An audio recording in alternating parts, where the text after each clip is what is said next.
समष्टि अर्थशास्त्र के अध्ययन के अंतर्गत हमने पिछले लेक्चर में समष्टि अर्थशास्त्र के अर्थ के बारे में पढ़ा था।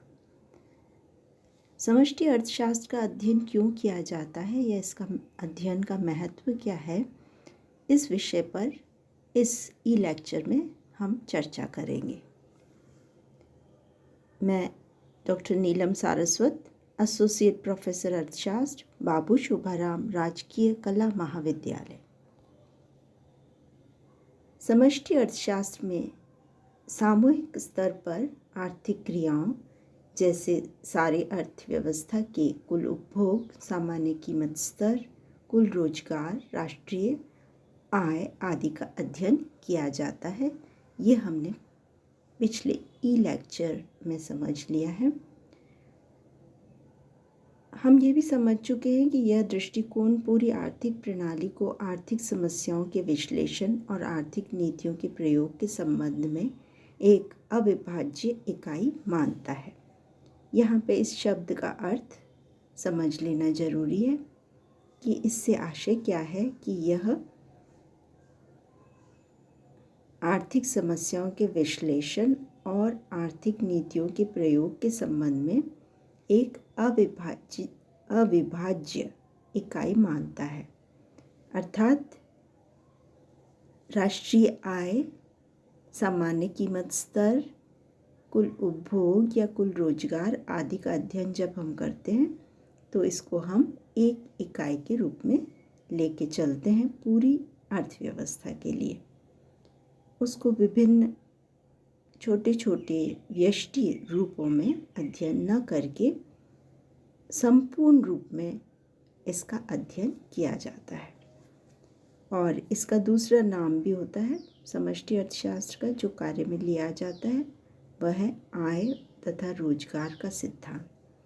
तो समष्टि अर्थशास्त्र कहा जाए या आय तथा रोजगार का सिद्धांत, दोनों का तात्पर्य एक ही है।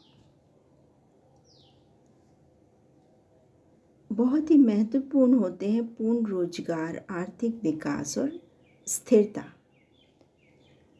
और स्थिरता नहीं पाई जाती है या अस्थिरता की स्थिति होती है तो उसे हम व्यापार चक्र या तेजी मंदी की स्थिति कहते हैं। इनका संबंध किससे है?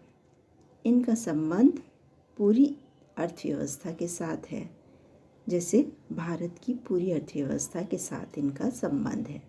इसी तरह अन्य देशों की पूरी अर्थव्यवस्था के साथ इनका संबंध है। और एक अर्थव्यवस्था में जो आर्थिक प्रणाली कार्य करती है उस पूरी आर्थिक प्रणाली से संबंधित होते हैं ये महत्वपूर्ण तीन तत्व: पूर्ण रोजगार, आर्थिक विकास और अस्थिरता। इसीलिए इनका विश्लेषण करने की आवश्यकता होती है और बेरोजगारी का हल निकालने की आवश्यकता होती है। आर्थिक विकास करने का क्या तरीका है, अस्थिरता का क्या हल है, इन सभी के लिए समष्टि दृष्टिकोण तथा विश्लेषण और इसके द्वारा नीति निर्माण, ये सभी कार्य किए जाते हैं। और इसके लिए सामूहिक उपकरणों का प्रयोग किया जाता है। सामूहिक अध्ययन के लिए अलग तरीके के उपकरणों का प्रयोग किया जाता है, जिन्हें हम कहते हैं सामूहिक उपकरण। व्यष्टि अर्थशास्त्र में हम अति लघु इकाइयों का अध्ययन करते हैं। ये असंख्य होती हैं, जैसे व्यक्तिगत उपभोक्ता। हम और आप क्या हैं? व्यक्तिगत उपभोक्ता हैं। उत्पादक, मजदूर, फर्म, ये सभी समष्टि अर्थशास्त्र के अध्ययन के अंतर्गत नहीं आते, क्योंकि इनसे पूर्ण रोजगार, आर्थिक स्थिरता और आर्थिक विकास जैसी समस्याओं का ठीक ठीक अनुसंधान नहीं किया जा सकता है। इसीलिए आता है समष्टि अर्थशास्त्र का महत्व, क्योंकि ये अध्ययन समष्टि अर्थशास्त्र ही कर सकता है। इस तरह से मैक्रो इकोनॉमिक्स या समष्टि अर्थशास्त्र संपूर्ण आर्थिक प्रणाली की कार्य प्रणाली कैसी है इसको समझने में मदद करता है और ये अर्थव्यवस्था के कामकाज का विश्लेषण करने के लिए उपकरण प्रदान करता है और तकनीक प्रदान करता है। इस तरह राष्ट्रीय आय के आंकड़े या मुद्रास्फीति के सूचकांक, जैसे कौन कौन से सूचकांक होते हैं मुद्रास्फीति के? थोक मूल्य सूचकांक, उपभोक्ता मूल्य सूचकांक, ये सभी सूचकांक। इसी तरह से विदेशी दर का निर्धारण किया जाता है अर्थव्यवस्थाओं के द्वारा, जैसे अलग अलग देशों से हमारा रुपया किस मात्रा में एक्सचेंज होगा, विदेशी विनिमय की दर क्या होगी, इसका निर्धारण इत्यादि सभी किस फील्ड में आते हैं? मैक्रो इकोनॉमिक्स के फील्ड में आते हैं। क्योंकि ये जो चर हैं, राष्ट्रीय आय एक चर है, रोजगार एक चर है, इसी तरह से कीमत भी एक चर है और मजदूरी भी एक चर है। ये सभी क्या कहलाते हैं? समग्र चर कहलाते हैं। ये समग्र चर हमें देता है और साथ ही गणना के लिए उपकरण भी प्रदान करता है, मैक्रो इकोनॉमिक्स या समष्टि अर्थशास्त्र।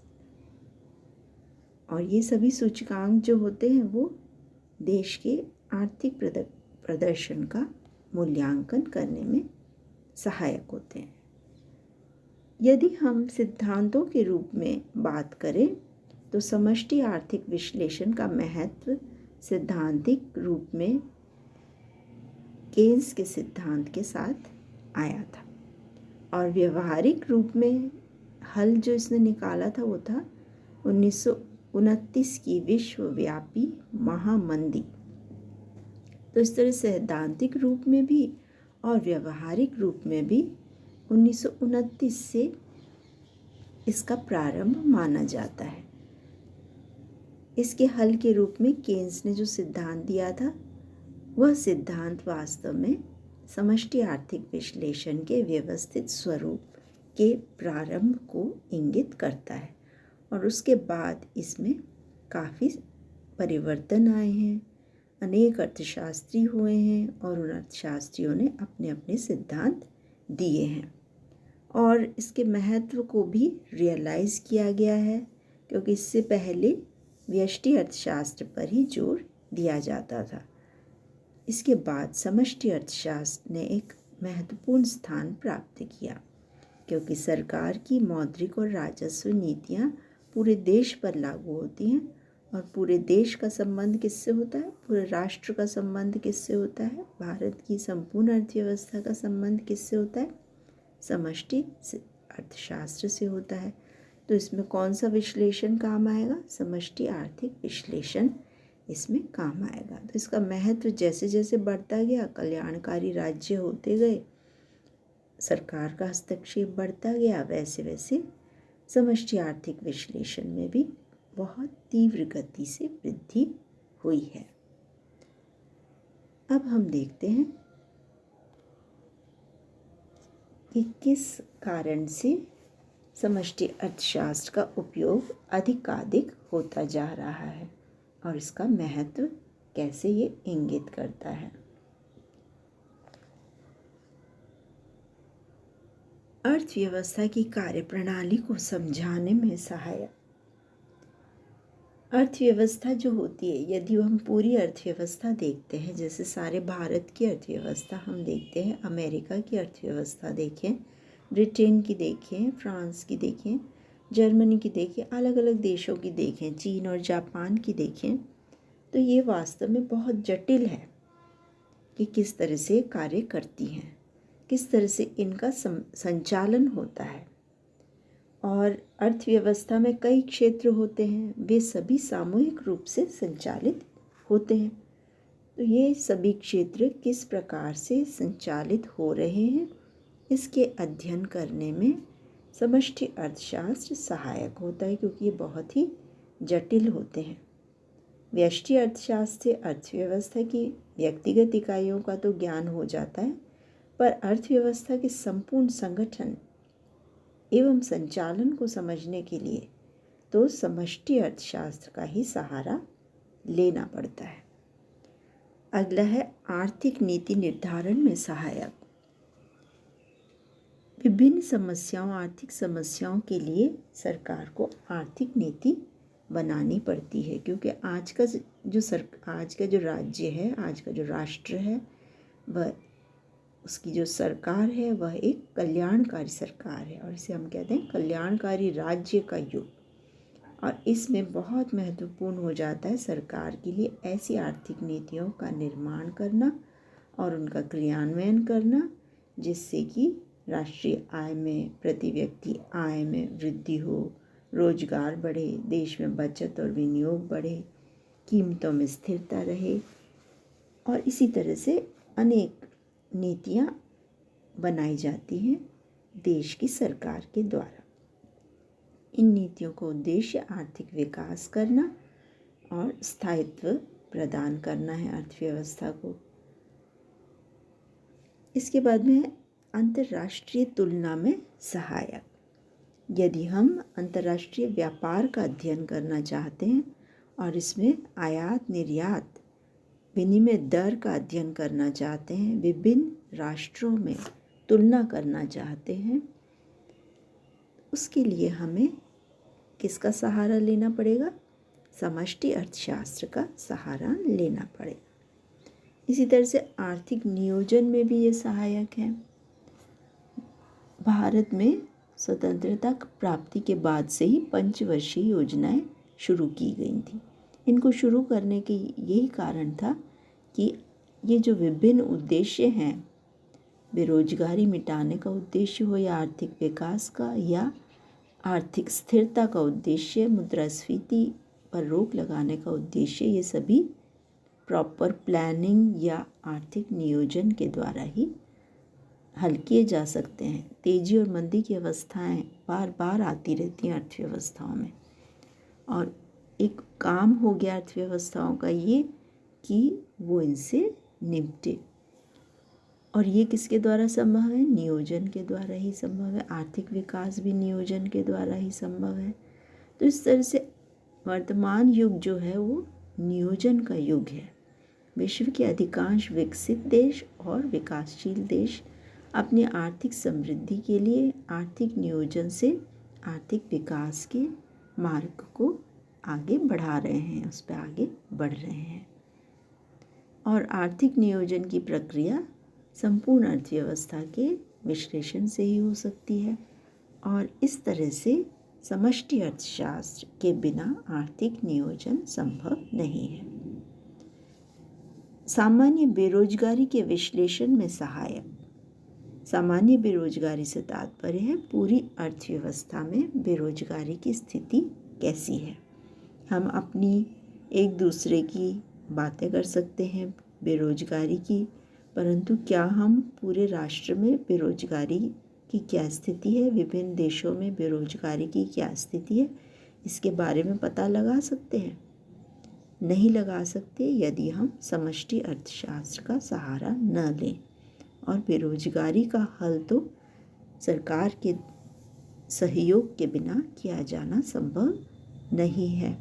सभी को समान अवसर मिले, प्रशिक्षण मिले, तभी बेरोजगारी दूर हो सकती है।